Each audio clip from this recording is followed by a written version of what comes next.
Yes जिया इस्लाम, yes जिया ma'am इस्लाम। जो कल हमने 2.2 का क्वेश्चन नंबर 59 किया था ना मैम, मैम ये मैम उसका आंसर जो है -1 है। तो वो फिर नहीं, मैम आगे क्वेश्चन सोल्यूशन होता है, कटिंग होती है वैल्यूज, तो कटिंग कर दें फिर आप, ठीक है। मैम मुझसे तो नहीं हो रही। आपसे नहीं हो रही तो नहीं, -1 है ना, तो कोई ना कोई तरीके से स्टूडेंट उसकी वैल्यूज कटिंग में आती होंगी। कहाँ है? अच्छा चलिए उसको देखते हैं अभी हम, ठीक है।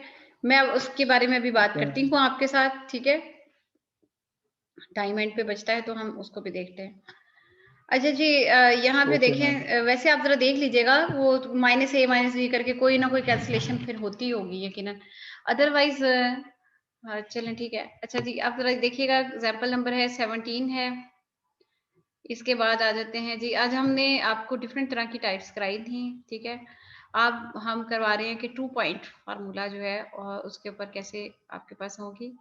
A more likely situation is that some data points which lie on a line have been gathered and we wish to determine the equation of the line. Assume that we are given the coordinate of 2 points which lie on a straight line. We can determine the slope of the line. देखिए 2 points होंगे तो आप उससे slope का formula 2 point formula लगा लेंगे, ठीक है। y2 - y1 over x2 - x1 करके m = 2, ठीक है। और इसके अलावा आपने y इंटरसेप्ट निकालना है और इक्वेशन को आपने लीनियर इक्वेशन को जनरेट कर देना है। अब ये देखें सारी पैरेलल लाइंस हैं, इन सब की स्लोप है वो सेम होगी, ठीक है। इन सब की कल हमने स्लोप इसी इक्वेशन की निकाली थी 1/2, ठीक है। और 1/1/2 किया था तो वो परपेंडिकुलर की आपके पास आ गई थी स्लोप, ठीक है। हमने कल इस क्वेश्चन को आपके सामने है कि किया था, ये क्वेश्चन थी ना आपके पास 3x - 6y, हमने इसकी एग्जांपल की थी, इज इक्वल टू 24 है, ठीक है। तो 24 में आप देखें, आपने y को एक साइड पे रखना है ना, तो -6y is equal to -3x plus 24 किया था हमने, और हमने फिर इसके बाद -6 के साथ दोनों को डिवाइड कर दिया था, ठीक है। तो -6 के साथ जब आपने डिवाइड किया है तो -6y ओवर -6 किया आपने, और इसी तरीके से आपने -3x ओवर -6 किया, तो +24 को भी आपने माइनस कर दिया 6 के साथ, ठीक है। ये चीज आ गई आपके पास। तो अब आपने क्या किया कि ये 6 और 6 तो कैंसिल हो गया, माइनस भी कैंसिल हो गया, यहाँ पे 2 आ गया था आपके पास, और ये आपके पास था 1। यस जी, कौन सा स्टूडेंट है?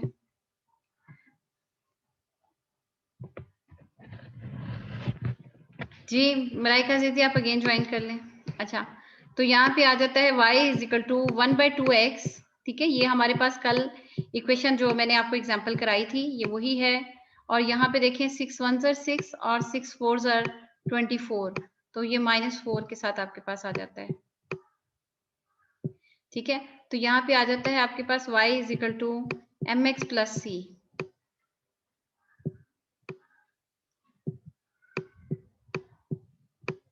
ठीक है। m की जो वैल्यू है वो आपके पास 1/2 आ गई, और y इंटरसेप्ट जो है स्लोप है, y इंटरसेप्ट जो है वो आपके पास 0 और 4 आ गया, 0 और 4 आ गया, ठीक है। तो 0k जो है y इंटरसेप्ट जो है 0k होता है, ठीक है, और वो आपके पास आ जाता है 0 - 4, ठीक है। तो आपने ये इक्वेशन के अंदर इस तरीके से हमने उसको कर दिया था। अच्छा, फिर हमने कहा था कि परपेंडिकुलर के बारे में बात की थी हमने। परपेंडिकुलर में हमने कहा था कि परपेंडिकुलर जब था हमारे पास तो हमने तब ये बात की थी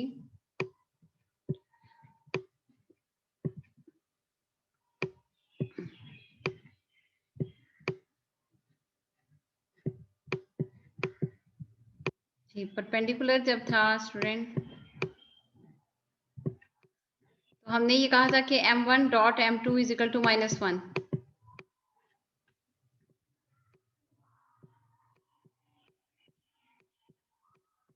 तो यहाँ पे m2 जो है that is equal to -1 by m1। m1 जो है वो 1/2 हम यहाँ पे कर चुके हैं, ठीक है। ये जो आपने पिछली स्लोप का m निकाला हुआ है वो m1 है, तो आपने उसके अंदर पुट कर दिया था जब -1/2 किया हमने जब, तो ये ऊपर जाके -2 रह गया ना, ठीक है। ये आपके पास m2 की वैल्यू आ गई थी, ठीक है। फिर हमने इसकी इक्वेशन बनानी थी और हमने y - y1 is equal to m into x minus x1। इसमें हमें कोई एक पॉइंट गिवन किया हुआ था जिसको हमने यूज किया, ठीक है, और हमने इस इक्वेशन को जो है बना लिया था। तो m2 जो है यहाँ पे m2 का इस्तेमाल था, ठीक है। तो ये भी असल में इनफैक्ट ये y equal to mx plus 6 यही इक्वेशन ही होती है, mx प्लस k कह लें, ठीक है, या c कह लें, कोई फर्क नहीं है। तो यहाँ पे आपके पास एक्स वाई का एक पॉइंट हमने गिवन था, जैसे कि ये देखें 2, 5 पॉइंट गिवन है ना, ये लाइंस हैं, इनके ये परपेंडिकुलर लाइंस हैं, ठीक है। अगर ये वाली लाइन थी हमारे पास 3x - 2, 5, तो इसकी परपेंडिकुलर ये वाली लाइन है, ठीक है। तो आप देखिए कि इसकी स्लोप 2 है ना, ठीक है। m2 की वैल्यू है -2 है ना, तो वो असल में इधर वाली साइड पे था, -2x था। ये +9 कैसे आया है, या आप इसके अंदर वैल्यूज को m2 को पुट करेंगे -2 और xy जो है 2, 5 को पुट करेंगे x1 y1 को, तो आपके पास ये इक्वेशन जनरेट हो जाती थी, ठीक है। ये इसके अंदर ये कहा गया था कि जितनी भी आपके पास पैरेलल लाइंस हैं उन सब की स्लोप सेम होगी, और परपेंडिकुलर का फार्मूला ये था, ठीक है। ये मैंने एक तरीके का आपको दोबारा से रिकनेक्ट करके, तो अब मैं आगे से यहीं से लेकर जा रही हूँ कि अब अगर 2 पॉइंट्स आ जाएं तो आप उसे कैसे सॉल्व करते हैं।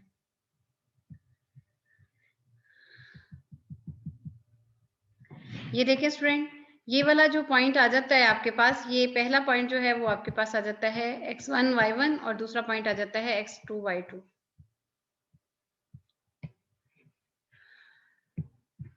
जी स्टूडेंट, यहाँ पे देखें, ये वाला पॉइंट जो है ये आपके पास आ जाता है x1 y1, और ये वाला पॉइंट जो है ये दूसरे वाला वो आपके पास आ जाता है पॉइंट देखें, ओरिजिन लिखा हुआ है, ये आपके पास x2 y2 जो है वो 0 आ जाएगा। ओरिजिन का मतलब है 0 0।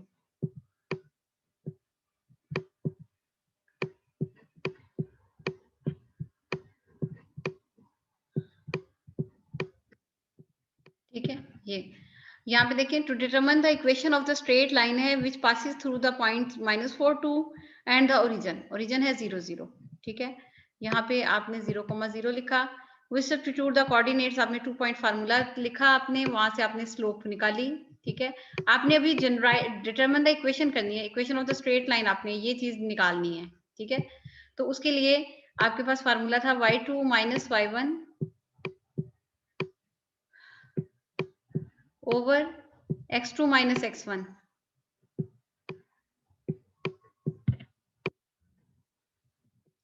ठीक है। ये तो y2 है आपके पास 0 माइनस y1 है आपके पास 2 ओवर x2 है 0 और x1 है -4, तो -2 ओवर +4, तो ये आपके पास आ जाता है -1/2, ये आपके पास m आ जाता है, ठीक है।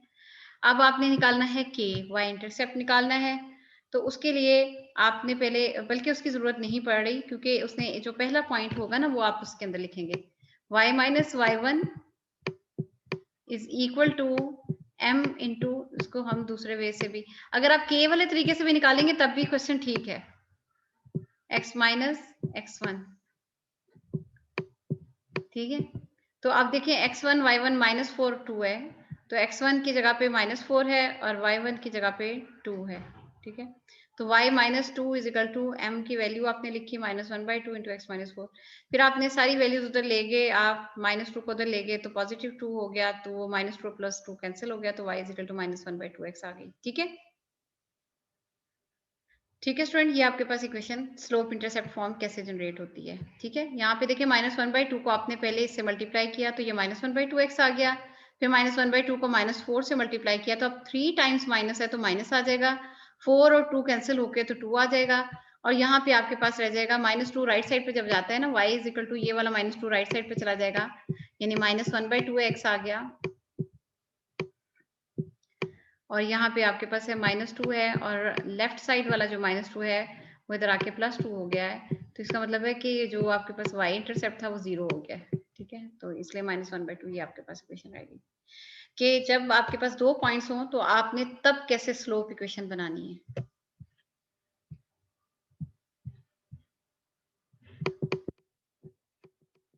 अच्छा जी, आप जरा देखें स्टूडेंट के अब एक क्वेश्चन आता है कि ये डायग्राम दी गई है, ठीक है। ये है percentage of the total electricity produced in the United state, table है इसका, एट्रीब्यूटेबल अच्छा है टू द न्यूक्लियर सोर्स है, ठीक है। तो इसको एक ग्राफिकली तौर पे रिप्रेजेंट किया गया है कि ये चीज आपकी y एक्सिस पे है, percentage of the total electricity, ठीक है, अकॉर्डिंग टू द टाइम। ये टाइम है x एक्सिस पे, ठीक है। तो ये टाइम है और ये आपके पास, अब आप देखें कि इसको क्वेश्चन को मैं जरा पढ़ के सुनाती हूँ इसकी एग्जाम्पल को। ये डायग्राम दी हुई है, देखें इंक्रीजिंग जा रहा है, ठीक है, बढ़ता जा रहा है, थोड़ा सा डाउन भी हुआ, फिर साथ ही एट द एंड जो है बढ़ता जा रहा है। लेकिन वो कह रहा है कि इसको लीनियर फॉर्मुलेशन के साथ कैसे हम अटैच करेंगे, उसके साथ करने के लिए वो बात करता है। पहले जरा मैं इसको एग्जाम्पल को पढ़ लूँ।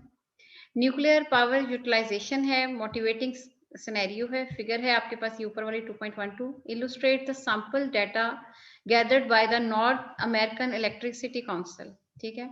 ये मतलब उसने डाटा को, ग्राफ को ड्रा करके दिखाया है।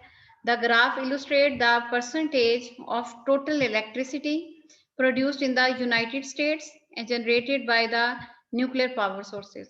The percentage appears to be increasing, ठीक है, इंक्रीजिंग फॉर्मुलेशन थी इसकी, approximating by a linear rate over time, ठीक है, लीनियर में आपको टाइम के साथ करना है।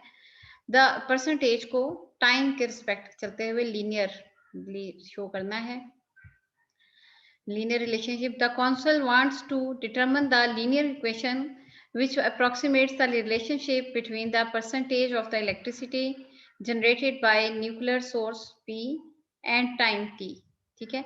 न्यूक्लियर सोर्स जो है उसे उसने परसेंटेज से P से डिनोट किया है और x एक्सिस पे उसने टाइम T लगाया है, measured in the years, ठीक है। An analyst has chosen to fit a line through the data points for 1981 and 1986, ठीक है। 1981 से 86 तक जो है उसने कहा कि इतना कम से कम करके देखा जाए, मतलब अंदर से कुछ भी वैल्यूज ले सकते हैं। The values for the P were 0.125 and 0.172। उसने कहा 1981 में परसेंटेज थी 0.125 और 1986 में परसेंटेज इंक्रीज हो गई 1.172 पे, ठीक है, for the years 1981 and 1986 respectively. अच्छा, अभी इसके ऊपर ना मैंने ये देखे, मेरे पास ये 2 पॉइंट्स हैं, ये P1 है, ये P2 है, ठीक है। लेकिन अब मैं आपको ये बता दूं कि देखें ग्राफ जो है ड्रॉ हुआ है वो, ये चीज जो है ये x एक्सिस T है, y एक्सिस P है, तो मैं x, y को T, P लिखूंगी, ठीक है। यानी कि T1 P1 2 पॉइंट्स चाहिए ना मुझे। देखें x की जगह पे T हॉरिजेंटल जो है वो x को कर रहा है और पॉइंट P1 जो है वो वर्टिकल लाइन को शो कर रहा है। सिमिलरली मुझे T2 P2 भी चाहिए होंगे, ठीक है। अब मुझे P1 और P2 परसेंटेज 1 और 2 तो पता चल गई है,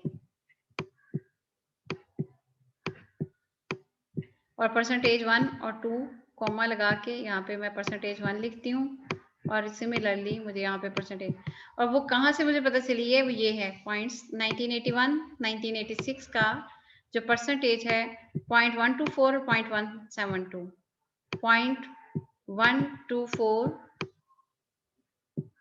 एंड 0.172, ठीक है। तो अब मुझे टाइम चाहिए कि उसको मैं ईयर में नहीं लिख सकूंगी।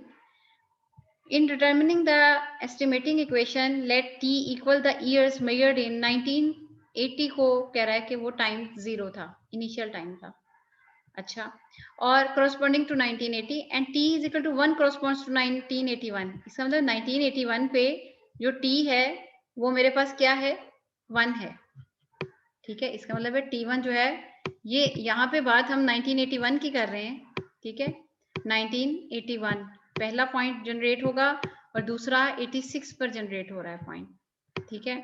तो ये 1986 आ गया। तो इसके ऊपर जो है T2 देखते हैं, T इज इक्वल टू 1 है, करस्पॉन्ड टू द ETC। अगर 81 में T1 है तो इसका मतलब है 86 जो है उसमें T जो है 6 सालों में हर साल में एक एक टाइम इंक्रीज हो रहा है ना। देखें 1980 में उसने कहा है कि T 0 है, 81 में T1 है, तो उसी तरह से वो कहता है कि चलते जाएं। तो इसका मतलब है कि यहाँ पे 6 होगा, ठीक है। ये हमारे पास 2 पॉइंट्स आ गए। Using the definition that 2 data points have coordinate, यहाँ पे उसने लिख भी दिए हैं, खुद भी बना के लिख दिए हैं। 1, 0.124, 6, 0.172, ठीक है। अब उसने कहा है कि इसको स्लोप इंटरसेप्ट रिलेशनशिप में आप लोग करके दिखाएं। हमने कहा कि ये होता है, ये है y is equal to mx plus k होता है, लेकिन x की जगह पे हम t यूज कर रहे हैं हॉरिजेंटल में, और वर्टिकल में हमने देखा ग्राफ के अंदर वो परसेंटेज था। तो p is equal to mt plus k, आप ये वाली इक्वेशन यूज करेंगे। अब यहाँ पे m का वैल्यू m की होती है y2 minus y1 over x2 minus x1, ठीक है। y2 यानी p2 minus p1 over t2 minus t1, 0.172 minus 0.124 over 6 minus 1, ठीक है। इसको ऊपर और नीचे वाली वैल्यूज को आपने माइनस किया, डिवाइड किया, तो 0.0096 आपके पास आ जाती है m की वैल्यू। वो तो हम यहाँ पुट कर देंगे। अब आपके पास दो ऑप्शंस हैं, y minus y1 is equal to m, y minus y1 यानी y की जगह पे यहाँ पे p का वर्ड इस्तेमाल हो जाएगा ना, is equal to m into x minus x1, वो वाले। तो उसके लिए ये वाला पॉइंट आप यूज करेंगे। दूसरा आपके पास ये था कि आप यहाँ पे p is equal to m t plus k में पहला पॉइंट जो है वो उसको पुट करें और m को पुट करें और आप वैल्यू निकाल लें, जैसे कि मैं अभी शो करके दिखाती हूँ। यहाँ से देखिएगा इन्होंने कैसे सॉल्व किया है। हाँ जी, y is equal to m t plus k, ठीक है। जो पहला पॉइंट था, जरा देखा शायद नजर आ जाए आपको। हाँ जी स्टूडेंट, जो पहला पॉइंट है ना x1 y1, उसको उसने ये यूज कर लिया है। यहाँ पे देखें p is equal to m t plus k, ठीक है। तो प्लस के, और इसके अंदर आपने m तो इसको यूज कर लिया, ठीक है। जो t की वैल्यू है वो आपने पहला पॉइंट p और t को, p में 0.124 और t में 1, ठीक है, प्लस के। तो इस तरीके से आपने इसको मल्टीप्लाई किया, इधर माइनस कर दिया, k की वैल्यू आ गई। तो आपने इसको इस इक्वेशन के अंदर दोबारा से पुट कर देना है। k की जो वैल्यू है 0.1144 ये पुट कर दी, m की वैल्यू जो आपके पास आई है 0.0096 वो आपने पुट कर दी।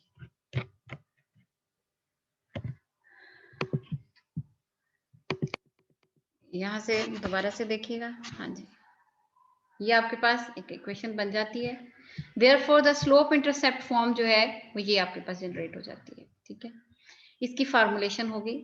एग्जाम्पल नंबर 20 के अंदर है न्यूक्लियर पावर यूटिलाइजेशन कंटिन्यूड है। In the last example interpret the meaning of the slope and P intercept. इसमें वो कहता है कि यानी कि कह रहा है कि लास्ट एग्जाम्पल जो आपने की है ना न्यूक्लियर वाली, उसी के अंदर interpret the meaning of the slope and P intercept. तो कहते हैं इसमें स्लोप का क्या है कॉन्सेप्ट है वो बताएं, और पी इंटरसेप्ट जो है वो पी इंटरसेप्ट देखें वो है 0,1144, ठीक है ना, ये 0,k होता है, ठीक है। तो ये तो आपके पास ये y इंटरसेप्ट हम कहते थे ना, यहाँ पे p इंटरसेप्ट है, तो 0,1144 है, वो तो चलें ठीक है। लेकिन यहाँ पे ये जो पॉइंट है इसको मैं वैसे वर्बली बता देती हूँ, 0.0096 है, ये आप अच्छी तरह से पढ़ लीजिएगा। The slope indicates that for each additional year the percentage of electricity attributable to nuclear source increases by 0.0096, या फिर आपसे मल्टीप्लाई बाय 100 करें तो 0.96% पे भी आ जाती है। लेकिन इस इनफैक्ट मैं आपको इसको फिजिकली बयान कर देती हूँ। अगर आपके पास स्लोप पॉजिटिव है तो ये असल में पर यूनिट के हिसाब से बताई जाती है स्टूडेंट आपको, ठीक है, कि एक साल में 0.0096 इंक्रीज परसेंटेज हो रही है, ठीक है। 6 सालों में 0.0096 इंक्रीज होगी, ठीक है।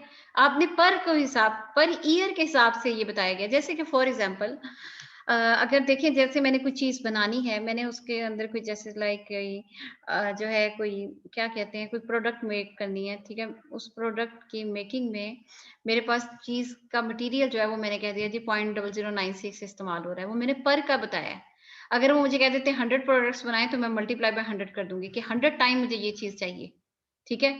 अगर मुझे फॉर एग्जांपल मैंने कोई व्हाइट बोर्ड बनाना है, ठीक है, मुझे वुड चाहिए, तो मैंने कहा जी एक व्हाइट बोर्ड के लिए 0.0096 एक का मैं बताऊंगी, ठीक है। अब आगे ऑर्डर पे डिपेंड करता है, टी जो है वो असल में कितने नंबर ऑफ वैल्यूज मुझे मिलती हैं। मुझे कहा जाता है 6, तो मैं कहूंगी कि 6 टाइम 0.0096, और अगर मुझे कहा जाता है 18 बना दें तो मैं कहूंगी कि 18 को मल्टीप्लाई कर दें 0.0096 से, उतनी चीज चाहिए, ठीक है। सिमिलरली अगर नेगेटिव होता तो इसका मतलब है कि ये डिक्रीज हो रहा होता है, ठीक है ना। जैसे पाकिस्तान की वैल्यू, पैसे की वैल्यू जो है वो डिक्रीज हो रही है, इसका मतलब उसका स्लोप जो है वो नेगेटिव में है, ठीक है। और यूएसए या यूके वगैरह जो है इनका स्लोप जो है वो पॉजिटिव में इनकी रेट जा रही है, ठीक है। तो इसका मतलब है कि इस वजह से चीज जो है वो इंक्रीज और डिक्रीजिंग में आती है। तो यहाँ पे interpret the meaning of the slope and P intercept आपको क्लियर हो गया है पॉइंट, और उसने कहा है कि इसको परसेंटेज में कन्वर्ट करने के लिए मल्टीप्लाई बाय 100 कर दें तो 11.144 आ जाएगा। अच्छा जी, बी पार्ट है, according to this estimating equation what percentage of electricity is expected from the nuclear source in the year 2000, ठीक है। उसने कहा है कि आप बताएं कि 2000 में क्या परसेंटेज होगी, ठीक है। अच्छा, अब मैंने यहाँ से पीछे से चेक किया कि मुझे 2000 में टी की क्या वैल्यू है। अच्छा, अब यहाँ से देखें 1980 में टी 0 है, तो 81 में टी 1 है, इसका मतलब है 2000 में टी जो है वो 20 होगा। मैंने यही इक्वेशन लिखी, ठीक है। P is equal to m t plus k और P is equal to m t plus k, ठीक है। तो आपने इसके अंदर P is equal to m t plus k, ठीक है, और k जो है वो आपके पास आ जाता है 0.1144 जो आपके पास था, m जो आपने निकाला हुआ था वो, और t की वैल्यू 20 निकाल दी, क्योंकि t जो है जो आपके पास है ना ईयर 2000, यहाँ पे आपके पास जो t है 1980 में अगर t 0 है तो यहाँ पे आपके पास t जो है वो 20 है,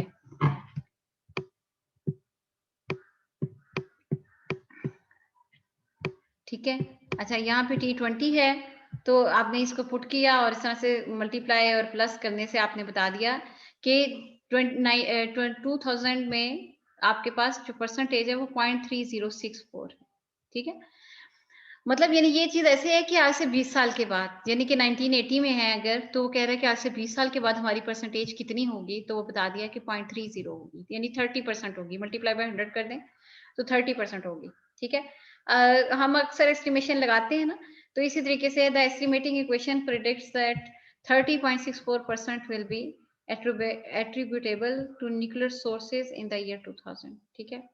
अच्छा, अगले में फिर हम इसी इक्वेशन को लिखेंगे सी पार्ट में, according to the equation when, कब, व्हेन का मतलब है टी क्या होगा, व्हेन हम कहते हैं ना यानी ये कब होगा कि हम यानी हमारे पास ये चीज रन करने लग जाए, हम कोई कहता है 6 महीने बाद, कोई कहता है 2 साल लगेंगे, तो हम कहते हैं when will the percentage surpass 25%, कब 25% से न्यूक्लियर पावर जो है वो ज्यादा हो जाती है, उसकी परसेंटेज ज्यादा हो जाएगी, उसकी एस्टिमेशन यानी हर साल करते करते।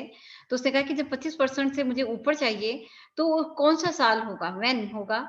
इसका मतलब है कि मैं P is equal to m t plus k लिखती हूँ, परसेंटेज का मतलब है यहाँ पे Y की P की वैल्यू है, P मेरे पास पॉइंट देखिए 25% है ना, तो आपने 25 को 100 पे डिवाइड कर दिया और इसका रिजल्ट आपके पास आ जाता है 0.25, ठीक है। तो अब आपने P की जगह पे 0.25 को पुट कर देना है इसी इक्वेशन में, ठीक है। T को रहने दीजिएगा, M की वैल्यू आपने 0.0096 और K की ये पुट की, आप जरा दिखाती हूँ मैं आपको। स्टूडेंट आप इसी को लिंक को दोबारा से ज्वाइन कीजिएगा।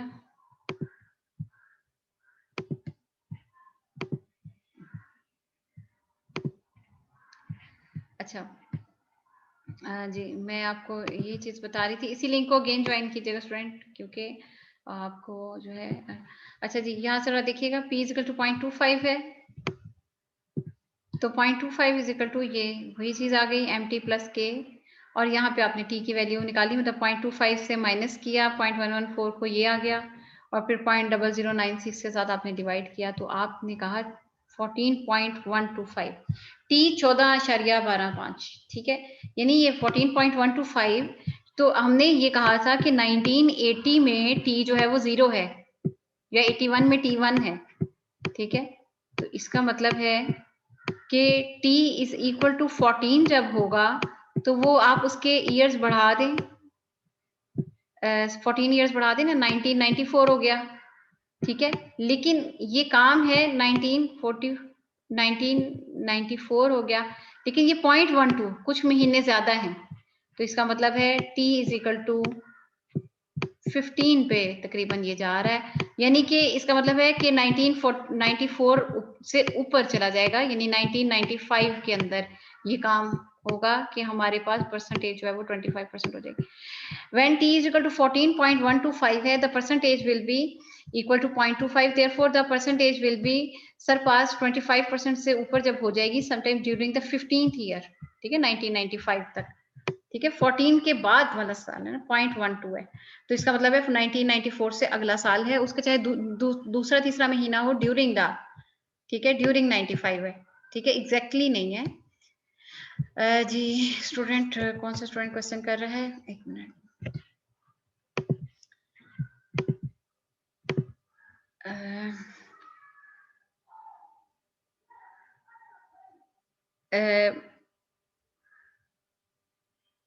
जी ये स्टूडेंट कौन है जी, अमीक जी स्टूडेंट, मैंने तो, अच्छा खैर, यहाँ से जी स्टूडेंट मैं आपसे ये बता रही थी कि ये चीज आपके पास टी की वैल्यू आपके पास कैसे आ जाती है, ठीक है, अच्छा जी, अब यहाँ से ये चीज आपके पास क्लियर हो गई, ठीक है, कि टी की वैल्यू जो इसके बीच न्यूक्लियर से रिलेटेड 2 एग्जांपल्स थी, और जो है मैं इसके, अच्छा, और अब हम बात करते हैं 7.14 है आपके पास, टाइम है इतना, ठीक है, तो अभी मैंने इसकी एक्सरसाइज के बारे में डिस्कशन करनी है कि हम वो क्या चीज देखते हैं, यहाँ पे देखो एक्सरसाइज है इसकी 2.4 है, ठीक है, अब ये मैंने सारी आपको करवा दी है, ठीक है, आपको सारी आती है, लेकिन मैं साथ साथ डिस्कशन कर लेती हूँ ताकि आपको पता चल जाए। इन एक्सरसाइज 1 से लेकर 36 तक आप इसके क्वेश्चन करेंगे, इसके क्वेश्चन आपके पास बुक होगी तो आपको पता होगा, इसके काफी ज्यादा क्वेश्चन हैं, लेकिन मैंने 1 से 36 तक रखे हैं।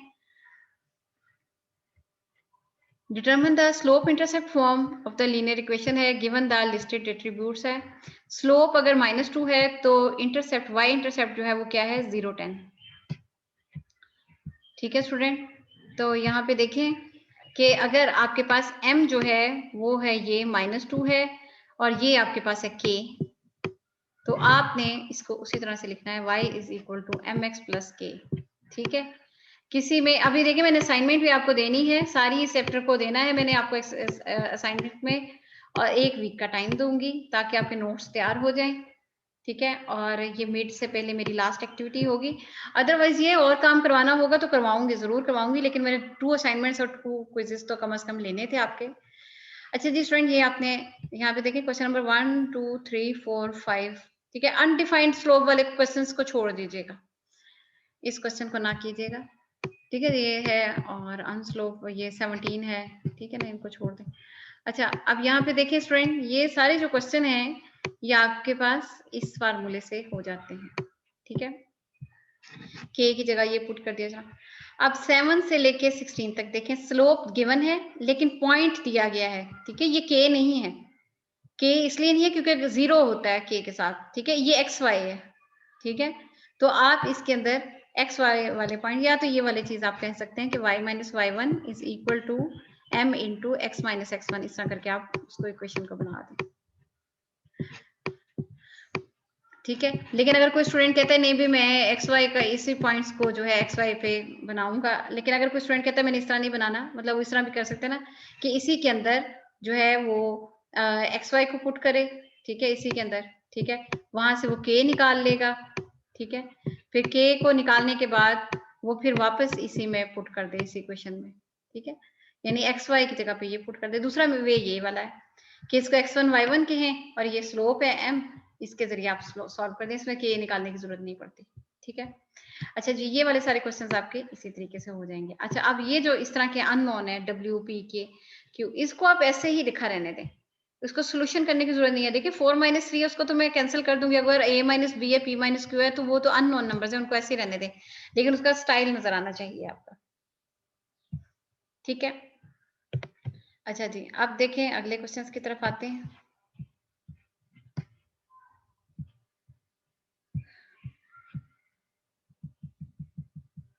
अगले हैं क्वेश्चंस स्टूडेंट 17 से आगे, कि अगर आपको एक पॉइंट दिया गया, ये एग्जांपल्स आपको कराई हुई है मैंने।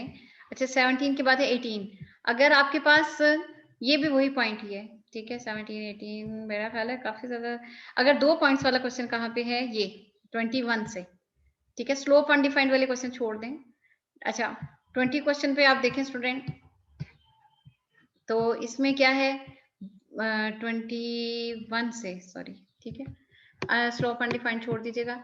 यहाँ पे देखिए 2 पॉइंट्स है, आपने क्या करना है, m इज इक्वल टू, मैंने तरीकाकार बता रही हूँ क्योंकि मैंने एग्जांपल्स मैंने लास्ट लेक्चर में बहुत अच्छी आपको करवाई है, y2 - y1 over x2 - x1।